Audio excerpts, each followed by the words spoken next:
안녕하십니까, 오영표 작가입니다. 이 책 세컨드 펭귄 한번 이야기를 해보도록 하겠습니다. 우선 간략하게 요약하면 이 퍼스트 펭귄은 이렇게 북극이나 남극에서 먼저 물에 뛰어드는 이 펭귄을 가리키는 거고, 이렇게 우물쭈물하던 다른 펭귄들이 제가 뛰어내렸네, 우리도 뛰어내려가자라고 이제 하는 겁니다. 그래서 이 책에서는 퍼스트 펭귄은 굉장히 많은 위험을 부담하고, 그러니까 이 물속에 있는 바다 표범이 자기를 이제 잡아먹을지도 모르잖아요. 그런데 그럼에도 불구하고 이제 뛰어내리는 창업자를 의미하고, 세컨드 펭귄은 그 뒤를 바로 따라 이어서 이렇게 내려가는, 그래서 이 기업에서는 이 창업자를 서포트해주는 이 스텝 또는 뭐 CSO 뭐 이런 계층을 가리키는 말이다라고 보시면 되겠습니다. 그래서 이 책은 이 창업자의 특성에 더해서 이 책의 제목인 세컨드 펭귄, 그러니까 2인자의 자격이나 어떤 걸 갖춰야 되는가를 잘 설명을 해주고 있습니다.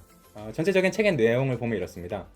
스타트업 창업자는 이제 퍼스트 펭귄이라 할 수가 있겠고, 기업가형 인재는 이 세컨드 펭귄. 그래서 이 책은 이 기업가형 인재에 대해서 다루고 있습니다. 그 책에 여러 가지 내용이 나오는데요. 핵심을 한 줄로 줄여보자면은, 직관을 사용하는 것은 역량이다. 그러니까 이 직관은 누구에게나 다 있다 라고 이렇게 볼 수가 있는데, 그 직관을 이렇게 제대로 이제 사용하고 활용하는 거는, 그거는 각각 개개인의 역량이 다르다라고 하는 겁니다. 그래서 퍼스트 펭귄은 이 직관을 이용해서 창업을 하는 거고, 세컨드 펭귄은 이 직관에 더해서 논리적인 분석 등등을 더해서 이 퍼스트 펭귄을 좀 서포트한다. 그리고 잘못된 길로 가지 않도록 이 의사 결정에 현실적이고 합리적인 조언을 준다라고 볼 수가 있겠습니다. 그래서 이 책은 이 스타트업이나 또는 일반 기업에 이 공통되는 조언들이 많기 때문에 이 책을 봤을 때 이거는 스타트업에 대한 책이네 라고 이렇게 보실 게 아니라, 일반 기업에도 적용되는 어떤 리더의 책임 또는 조직 관리 그리고 목표 관리 등등이 잘 나와 있으니까 보시면 좋으실 것 같고요. 그렇기 때문에 이 책은 이 신입사원은 아니고, 여기서 한 3, 4년 차 되는 이 직장인들은 한 번씩 읽어두고, 그리고 책상에 올려두고 이게 디스플레이 해 가면서 참조를 받으시면 굉장히 이제 좋지 않을까라고 생각이 이제 들었습니다. 그리고 이 창업자를 관리하는 게 결국에는 세컨드 펭귄의 역할이다라고 하는 게 이 책의 핵심 내용 되겠습니다. 이제 천천히 책의 내용을 하나씩 짚어가면서 이야기를 해보도록 하겠습니다. 이 들어가는 말에서 저자는 이렇게 이야기합니다. 남극에 사는 펭귄의 먹이는 차가운 바닷속에 있다. 하지만 바닷속에는 펭귄의 무서운 천적인 바다 표범도 있다. 모두가 머뭇거리는 가운데 용감하게 첫 번째 펭귄이 뛰어들면 그제야 다른 펭귄들도 하나둘씩 뛰어든다. 모두가 퍼스트 펭귄에게 환호를 보내지만 정작 박수를 받을 펭귄은 굶주린 바다 표범의 첫 번째 식사가 되어 사라지고 없다. 이것이 퍼스트 펭귄의 저주다. 오해가 없었으면 좋겠다. 스타트업에는 더 많은 퍼스트 펭귄이 필요하다. 그리고 이들은 충분한 보상과 대가를 누려야 마땅하다. 그러나 모두가 퍼스트 펭귄이어야 하는 것은 아니다. 영리한 세컨드 펭귄이 되어 위험을 낮추면서도 보상을 최대화할 수 있다. 앞서 이제 말씀드린 바와 같습니다. 먼저 뛰어드는 게 박수도 받고 환호도 받고 어떤 성공의 그 달콤한 열매들, 과실들을 많이 얻을 수 있는 것임에는 틀림없지만, 그럼에도 불구하고 위험 부담이 크기 때문에 위험 부담을 줄이면서도 같이 성공의 열매를 얻을 수 있는 이 세컨드 펭귄도 나쁘지 않다라고 저자는 이야기를 하고 있습니다. 계속 보겠습니다. 그러나 모두가 퍼스트 펭귄이어야 하는 것은 아니다. 영리한 세컨드 펭귄이 되어 위험을 낮추면서도 보상을 최대화할 수 있다. 이들은 평범한 펭귄과는 다르다. 첫 번째가 뛰어들 때까지 기다릴 줄 아는 인내심과 때가 오면 과감하게 뛰어드는 리스크 감수 능력을 동시에 지녔다. 많은 사람이 스타트업에서 일하지만 세컨드 펭귄이 되는 이는 소수다. 그래서 이 스타트업에서 일하는 사람들이 모두 다 뭐 세컨드 펭귄이다 라고 하는 게 아니라, 이 책을 읽어보면은 세컨드 펭귄의 이 가져야 할 여러 가지 그 조건들, 그리고 알아야 될 것들, 조직을 관리하고 어떤 특성을 갖고 있는지 등등에 대해서 여러 가지 것들을 이야기해주고 있습니다. 그래서 이 책을 읽어보시면서 나는 이런 특성에 내가 부합한다 라고 하면은 스타트업의 세컨드 펭귄이 되는 것도 나쁘지 않은 방법이라고 이렇게 생각이 됩니다. 이제 본문의 내용은 이렇습니다. 1부 퍼스트 펭귄의 도약. 반면 스타트업은 성공 가능성은 낮지만 전체적인 기대값은 큰 시장이다. 마치 99개의 돌멩이와 1개의 황금이 들어있는 주머니와 같다. 확실한 것은 제대로만 뽑으면 가장 빠르게 성공할 수 있는 시장이라는 것이다. 창업이란 매우 힘든 과정이다. 밖에서 보기에는 성공한 스타트업이라 할지라도 내가 근거리에서 지켜본 창업자들은 힘들 때마다 몇 번이나 다 포기하고 도망치고 싶은 내면의 비밀스러운 욕구를 발견하곤 당황해하는, 그런 자신의 모습에 또 부끄러워하며 일종의 죄책감까지 느끼는 갈대 같은 존재들이었다. 창업자들은 자신의 개인적인 꿈이 위대한 기업을 세우고 세상을 바꿀 것이라 믿을 만큼 미친 사람들이다. 결국 창업자는 전략적이거나 이성적이거나 심지어 합리적일 수 없다. 합리성이 그들의 가장 큰 무기가 아니다. 따라서 창업자의 의사결정을 합리적으로 만드는 조력자인 기업가형 인재의 역할이 매우 중요하다. 창업자가 신념을 가지고 과감하게 결정을 내릴 때 기업가형 인재가 해야 할 역할은 리스크 헤징이다. 창업자가 내린 의사결정과 그가 추구하는 방향성이 회사의 존속을 위태롭게 한다고 판단되면 그것을 더 나은 방향으로 돌려야 한다. 결국 성공하는 스타트업은 역량 있는 창업자만큼이나 기업가형 인재 역할이 중요하다. 굉장히 시사하는 바가 많은 내용입니다. 그러니까 이 겉으로 보여지는 화려한 창업자, 퍼스트 펭귄도 있는 반면에 이렇게 이 첫 번째 펭귄을 서포트해주고 지원해주는 이 세컨드 펭귄도 매우 중요하다라는 내용인 거고요. 퍼스트 펭귄은 이 직감에 의해서 그리고 과감한 의사결정 그리고 이 책에 나오는 일부분 하나 또 추가적으로 소개드리자면 대부분의 창업가, 스타트업 창업가는 이제 또라이다 라고 이렇게까지 표현을 하고 있습니다. 그럴 정도로 이 합리성과 거리가 먼 어떤 창업자들에 대해서 이 정신줄 붙잡아주는 역할, 이거를 세컨드 펭귄이 해야 된다. 그래서 같이 성장해야 된다 라고 하는 게 이 책의 핵심 내용이기도 합니다. 충격적인 사실은 진주만 공습 당시 미 해군 작전 사령관이었던 해럴드 스타크 제독도 저심도 어뢰의 함의를 알고 있었다는 것이다. 그는 타란토 전투 2주 후에 한 장의 메모를 작성했는데 거기에는 만약 일본과 전쟁이 발발한다면 진주만에 있는 함대에 대한 기습 공격으로 교전이 시작될 가능성이 농후하다고 판단된다고 쓰여 있었으며 항만 내부에 방뢰망, 어뢰를 막기 위한 그물을 설치하는 것이 바람직할 것 같다는 제언까지 적혀 있었다. 하지만 스타크는 진주만 공습의 책임을 지고 1942년 해군 작전사령관에서 해임되었다. 그는 결국 저심도 어뢰에 대한 방뢰망을 구축하지 않은 것이다. 직관은 통찰로 이끌어주는 강력한 도구가 되겠지만 그것을 사용하는 것은 역량이다. 자, 여기서 약간 그 생소한 내용들이 나오실 겁니다. 약간의 배경 설명을 드리자면 이렇습니다. 진주만 공습, 아니 그 세계 최대의 군사 국가인 미국은 왜 일본군의 어떤 공습, 기습 공격을 막아내지 못했는가? 라고 하는 의문이 있었는데요. 여기서는 그 배경을 설명해주고 있습니다. 그러니까 당시 기술력으로는 이 배를 침몰시키는 어뢰, 이 수중 미사일이라고 보면 되겠죠. 이런 수중 미사일이 이렇게 하늘에서 비행기가 떨어뜨리고 이렇게 슉 날아가기 위해서, 이렇게 물 밑을 바닷속을 쭉 이제 지나가기 위해서는 못해도 한 30m 정도의 수심이 되어야만 이 어뢰가 날아가면서 이렇게 배를 이제 타격할 수 있다라고 하는 게 일반적인 상식이었습니다. 그렇기 때문에 당시에 진주만에 정박해 있던 이 항공모함들은 그때 그 수심이 12m였거든요. 그러니까 단순 계산해 보면은 그러니까 공격을 받으려면 최소 30m 깊이가 돼야 되는데 여기 12m밖에 안 되니까 이 적국 국가인 일본이 이 어뢰를 쏘기에는 여기가 환경이 안 되는 곳이다. 그러므로 일본의 공격으로부터 여기는 안전하다라고 이렇게 생각을 해 왔었습니다. 그런데 여기서 타란토 전투라는 게 나오는데요. 이거는 이제 그 유럽 지역에서 이렇게 굳이 이게 30m까지 필요 없고 저심도 어뢰, 그러니까 이 수심이 얕아도 이 어뢰를 쏴서 명중시키는 그 전투가 실제로 벌어졌었다라고 하는 것을 미국이 알고 있었다는 겁니다. 그렇기 때문에 약간의 직관력이 있었다면은, 그리고 그 직관력에 의해서 이렇게 자신의 업무를 추진할 수 있었다면은 일본도 이러한 걸 배워와서 이렇게 수심이 12m밖에 안 되지만 우리를 공격할 수 있겠다라고 하는 거를 이 당시 이 제독 역시 알고 있었습니다만은 설마 그러겠어?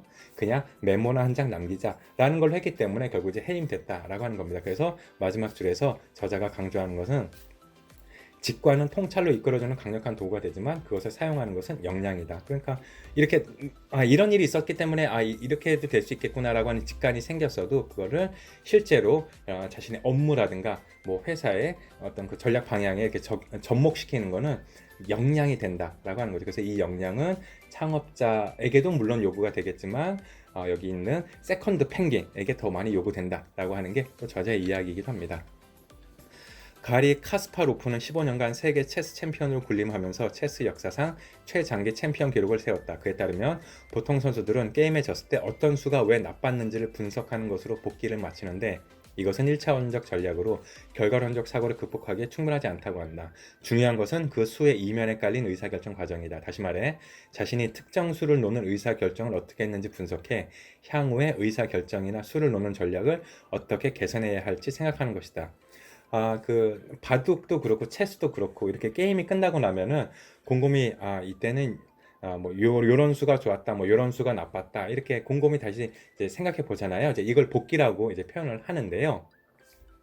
여기서 소개된 사례는 이 세계 챔피언이었던 이 가리 카스파로프라는 체스 플레이어는 이 단순하게 내가 이때 이건 잘했어 이건 못했어가 아니라 내가 이걸 놓을 때 내가 어떤 상황에서 어떻게 판단을 했었구나 내가 그때 생각한 수는 이거였구나 까지 생각하는 어떤 그 깊은 성찰을 한다라고 하는 내용입니다. 그래서 저자는 여기에 더해서 여기는 나오지 않지만 진 게임에만 복귀를 하는 게 아니라 이긴 게임도 복귀를 하는 게 정말 복귀다라고 그렇게까지 이야기를 하고 있습니다. 스타트업이나 기업에서도 비슷한 상황이 많을 겁니다. 어떤 프로그램을 런칭을 하고 캠페인을 시작했는데 굉장히 잘 됐다 또는 굉장히 안 됐다라고 하면은 뭐 원인 분석 그래서 향후에는 뭐 재발 방지 대책 뭐 이런 것들 이렇게 준비하지 않겠습니까? 그래서 저자는 잘 안 된 프로그램이나 그 캠페인에 대해서만 이렇게 다시 복귀를 할 게 아니라 잘 된 것도 왜 잘 됐는지까지 좀 생각을 해봐야 된다라고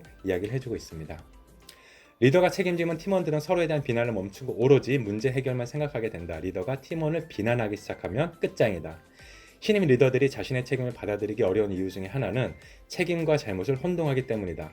영어 단어로 하면 fault와 responsibility의 차이라고 할 수 있는데 이 일이 발생한 것에 대한 잘못이 리더에게 있다는 것이 아니라 이 일을 해결할 책임이 리더에게 있다는 것이다. 그러니까 리더는 결국 책임을 지는 자리라고 하잖아요. 이거는 비단 스타트업 기업뿐만 아니라 일반적인 기업들에서도 똑같이 적용되는 법칙이라고 할 수 있겠는데요. 그래서 우리는 알지 않습니까? 그 한심한 리더들, 무능력한 리더들, 자기 책임을 안 지려고 하고 뭔가 문제가 발생하면은 이건 네 잘못이야, 네가 잘못했기 때문에 이건 네가 책임져야 돼. 그래서 아랫사람을 쫓아내고 이런 아주 그 정말 리더답지 않은 모습을 보이는 경우가 있습니다. 그래서 저자가 이야기해 주는 것은 뭔가 문제가 발생하고 있을 때 리더인 당신이 책임을 져야 된다. 그런데 그 책임은 그 잘못을 이제 해결할 책임, 잘못된 걸 이제 고쳐야 되는 책임이 있다라는 뜻으로 받아들이라는 뜻입니다. 그러니까 뭐 이렇게 팀원이 그러니까 이 팀장님이 데리고 있는 팀원 중에 누군가 잘못을 하면은 그거는 결국에는 이제 팀장의 관리 책임 뭐 이런 것들이 있지 않습니까? 그런데 팀장들은 그런 걸 억울해하지 마라. 이런 일이 발생하지 않게 시스템을 만들어야 되는 거 그리고 다시는 이런 일이 생기지 않도록 이렇게 준비해야 되는 거 이게 모두 팀장의 책임이다. 그래서 이거는 fault가 아닌 responsibility의 문제다라고 이야기해주고 있습니다. 그래서 이 저자가 이렇게 이 책이 이게 페이지가 대략 한 400페이지 조금 안 되는 분량이거든요. 정확하게는 이제 401페이지까지 있습니다. 그런데 이 굉장히 여러 개 기업 컨설턴트도 하고 뭐 CSO도 하고 어떤 주요 의사 결정 과정에 참여하는 여러 가지 그런 직책을 수행하면서 얻은 경험들이 굉장히 여기 많이 녹아들어 있습니다. 그래서 저는 오늘 간략하게 소개드리지만 굉장히 이 책은 정말 사서 볼 가치가 충분하다라고 저는 그렇게 판단이 되고요. 여기 더해서 이 저자 임승현 저자가 이야기해주는 많은 것들이 실제 업무에서 활용할 수 있는 여러 가지 그 디테일한 부분까지 잘 정리되어 있기 때문에 이 책을 읽으시면서 아마 많은 도움을 받으시게 되지 않을까 생각이 됩니다. 다른 내용 보겠습니다. 1997년 다양한 직업을 가진 사람들 대상으로 자신의 일을 바라보는 관점에 대해 조사했다. 크게 세 가지 관점이 있었는데 먼저 직업으로 보는 관점이다. 자신의 일을 생계 수단으로 보며 일의 주요 목적은 돈을 버는 것이다. 따라서 경제적 여유가 생긴다면 대부분은 지금 하고 있는 일을 그만둘 것이라고 답했다. 둘째는 경력이다. 이들은 자신의 일을 경력 개발 과정으로 본다. 주요 목적은 승진이며 비록 지금 하고 있는 일이 힘들거나 의미가 없다고 생각해도 더 좋은 자리로 가기 위해 견디고 있다고 말했다. 마지막으로 소명이다. 이들은 지금 하고 있는 일이 자기 삶의 중요한 일부이며 자기 정체성을 구성하는 핵심이라고 생각한다. 자, 여기도 이제 굉장히 시사점이 많죠. 이 영상을 보시는 분들이 자기가 현재 갖고 있는 직업이 과연 이 세 가지 범주에서 어디에 포함되는가 라고 하는 것들은 스스로 답을 알고 계실 겁니다. 이 책에서 설명해 주는 거는 이 직업에 대해서 소명 의식을 가지게 된다라고 하면은 그 삶의 만족도도 굉장히 높다라고 하거든요. 그래서 혹시라도 그렇다면은 나는 지금 내 일에 대해서 직업으로 보고 그냥 단순한 생계 수단으로 하기 때문에 나는 그러면은 뭐 삶의 만족도가 떨어져야 되는 건가? 이렇게 생각하실 거 없습니다. 뭐 직업으로 본다 해도 돈을 이만큼 많이 이렇게 벌게 되면은 돈을 뭐 급여가 안정적이고 많다면은 그거는 이제 나쁘지 않은 거잖아요. 그래서 이거는 이 뭐가 뭐 우월하다, 열등하다의 문제가 아니라 각각의 직업에 대해서 내가 어떻게 이제 접근하고 있는가를 한 번씩 이제 점검해 본다라고 하는 의미로 보시면 좋으실 것 같습니다. 2부 들어가는 세컨드 펭귄의 성장 공식, 그러니까 1부에서는 창업자들의 일반적인 특성, 조직의 특성에 대해서 간략하게 설명이 되었다면은 여기서는 이 성장 공식, 그러니까 이 세컨드 펭귄이 가져야 할 여러 가지 그 자질들, 미덕들에 대해서 몇 가지 이야기해주고 있습니다. 물리학자 리처드 파인먼이 개발한 파인먼 학습법이 있다. 단순하게 말하자면 이해하고자 하는 개념을 어린아이라도 쉽게 알 수 있게 이야기로 풀어서 설명하는 것이다. 만약 머리로는 이해가 되는데 설명이 안 되거나 아이가 이해할 정도로 쉽게 설명할 수 없다면 제대로 이해하지 못한 것이니 개념을 다시 숙달해야 한다. 이를 통해 내가 무엇을 알고 무엇을 모르는지 확실하게 파악하게 된다. 이거는 그 리처드 파인만이라고 하는 정말 그 천재들의 천재라고 불리우는 분이 있는데요. 이분이 이렇게 얘기했다라는 겁니다. 내가 알고 있는 걸 어린아이에게 쉽게 설명해주지 못하면 그건 네가 제대로 알고 있는 게 아니다 라고 하는 건데요. 예, 맞는 얘기 같습니다. 그래서 뭐 우리도 이미 알고 있지 않습니까? 공부를 잘하는 사람들, 뭔가 잘 알고 있는 사람들은 이걸 쉽게 풀어서 설명한다. 어린아이도 이해할 수 있게 이렇게 개념을 설명해 준다라고 하는 거는 잘 알고 계실 텐데요. 파인만 학습법이 여기에 해당한다라고 보시면 되겠고요. 그래서 내가 나에 대해서 이렇게 판단을 할 때 내가 아는 건 이거다. 내가 모르는 건 이거다. 라고 하는 거를 이렇게 잘 알아야 된다. 그러니까 그 소크라테스의 그 유명한 너 자신을 알라 라고 하는 거 있지 않습니까? 이게 여기도 적용된다 라고 보시면 됩니다. 참고로 너 자신을 알라라고 하는 거는 네가 아는 건 뭐고 모르는 건 뭐고 뭐 이런 것들을 확실히 구분해라 라고 하는 뜻과 이제 연결이 되니까요. 리차드 파이머, 소크라테스 이렇게 연결돼서 생각하시면 좋으실 것 같습니다. 아마존의 제프 베조이스, 가장 똑똑한 사람들은 끊임없이 자신의 이해를 수정한다. 그들은 이미 해결했던 문제에 대해서도 다시 고려해 본다. 그들은 기존 사고에 대항하는 새로운 관점, 정보, 생각, 모순, 도전 등에 대해 열려 있다. 자신의 예전 생각이 잘못되었다면 언제든 바꾼다. 상대가 진짜 똑똑한지 아니면 허풍선이인지 구별하는 질문이 있다. 그것은 상대가 가장 최근에 기존 의견을 바꾼 적이 언제인지 확인하는 것이다. 상대가 자신이 틀렸음을 인정한 적이 별로 없다면 그 사람은 진짜 똑똑한 사람이 아님에 틀림없다. 결국 기업가형 인재의 합리성이란 자신의 합리가 틀렸다는 것을 아는 지적 겸손함과 자신이 편향되었음을 인정하는 균형 잡힌 관점, 그리고 자신이 무엇을 모르는지 모르고 있다는 것을 아는 자기 인식에서 나온다. 그러니까 이 경영의 어떤 그런 선각자들, 그 마스터들 이런 분들은 역시 좀 뭐가 달라도 다르다라는 느낌을 확실히 줍니다. 그래서 이 아마존의 그 CEO가 얘기하는 거는 똑똑한 사람은 자기가 틀렸다는 걸 인정하는 사람이다. 자기의 의견을 수정하는 사람이다. 이렇게 얘기하고 있잖아요. 그래서 저도 좀 반성하게 됩니다. 저도 그다지 똑똑한 사람은 아닌 것 같습니다. 왜냐하면 누군가 제 말을 반박하고 할 때 화가 치밀어 오르거든요. 그러니까 똑똑한 사람들은 그래 당신 말이 맞다. 내가 의견 수정할게. 이렇게 해야 되는데 저는 이 화부터 나가지고 네가 나보다 잘났어. 뭐 이런 생각이 이제 들거든요. 그렇기 때문에 저도 이제 반성하고 똑똑한 사람이 될 수 없다면 똑똑한 사람이 하는 행동이라도 어떻게 좀 따라잡자라는 생각으로 저도 이제 의견을 자주자주 바꾸면서 한번 이렇게 좀 그렇게 살아야겠다라고 그렇게 생각이 들었습니다. 내가 속한 산업이 고착화된 산업인지 알고 싶으면 우리 회사 부장님이 가진 지식이 얼마나 가치 있는지를 객관적으로 평가해보면 된다.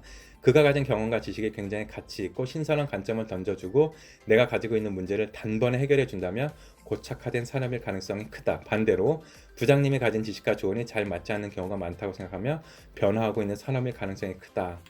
자, 이거 굉장히 그 통찰력 있는 문단입니다. 그러니까 보통 일반적인 그 기존의 회사들은 신입사원이 들어왔을 때 신입사원이 고민하고 그 쩔쩔매는 그런 문제들은 이미 부장님들은 본인들도 신입사원한테 다 한번 경험해 봤던 것들이고 뭐 대리, 차장 뭐 이런 걸 거치면서 이렇게 계속 접해 왔던 것이기 때문에 이 해결책을 이미 다 알고 있습니다. 그래서 저자가 이야기하는 거는 일반적인 산업에서, 그러니까 이 산업이 고착화되어 있느냐라고 하는 걸 확인하려면은 이 내가 가진 고민을 부장님께 물어보면 된다라고 하는 겁니다. 그래서 부장님이 그때 이런 일이 있었고 이렇게 해결하면 된다라고 한다면은 그거는 이 고착화된 산업, 그러니까 그 저자가 굳이 표현하진 않았지만 이 기존 산업에 어떤 해당된다라고 볼 수가 있겠고요. 반대로 신입사원이 또는 주니어라고 하는 그런 계층이 뭔가 문제를 갖고 있는데 이거는 그 시니어 또는 부장님도 해결을 못하는 거예요. 나도 이런 건 처음이야 라고 하면은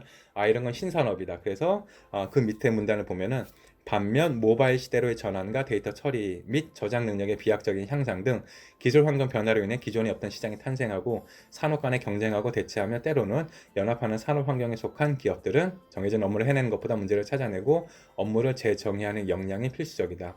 그러니까 아예 신산업들, 그러니까 뭐 10년, 20년 전에는 없었던 뭐 앱, 뭐 이런 것들에 대해서는 문제를 찾아내고 문제를 정의하는 게 이제 역량의 핵심이다라고 저자는 이야기하고 있습니다. 그래서 지금 이제 직장에 다니시는 분들, 신입사원이시라면은 과연 이 문제를 부장님께 얘기했을 때 부장님 이걸 해결해 줄 수 있을 것인가? 그럴 수 있을 것 같다라고 하면 여기는 고착화된 산업이구나 라고 보시면 되겠고, 반대로 이거는 우리 부장님, 우리 시니어도 이거 해결 못할 것 같아 라고 하면 이건 신산업이다. 그래서 문제를 정의하고 해결하는 어떤 역량이 나에게 집중돼야 된다라고 하는 점을 좀 확인하시면 좋으실 것 같습니다. 자, 여기까지가 이제 주요 내용이었고요. 이제 결론을 말씀드리자면 이렇습니다.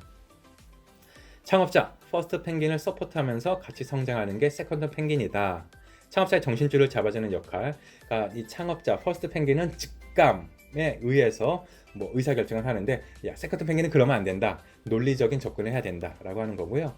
이 창업자는 5%의 성공 확률에 집중하지만 세컨드 펭귄, 그러니까 정신줄 잡아주는 역할은 95%의 실패 확률을 관리해야 된다라고 저자는 조언해주고 있습니다. 그래서 요새는 메타인지라고 많이 표현하더라고요. 그러니까 자기 인식, 내가 아는 게 뭐고 내가 부족한 게 뭐고 하는 것들을 잘 이렇게 활용을 해야 아주 그 성장하는 세컨드 펭귄이 될 수 있다라고 이야기를 하고 있습니다. 이 책은 굉장히 좋은 책이었고요. 책값은 23,800원입니다. 그래서 직업에 대해서 아까 보셨던 잡, 캐리어, 컬링에 대한 구분도 한 번씩 좀 판단을 해보시면 좋으실 것 같습니다. 자, 여기까지가 준비된 내용입니다. 항상 말씀드리듯 좋아요와 구독 부탁드립니다. 만약에 안 하셔도 상관은 없는데요. 나중에 그 구독자 20명 안 되는 조그만 채널이기 때문에 나중에 다시 찾아오시기가 힘드시지 않을까 싶습니다. 자, 주말 책방 많이 사랑과 관심 부탁드리겠습니다. 감사합니다. 마치겠습니다.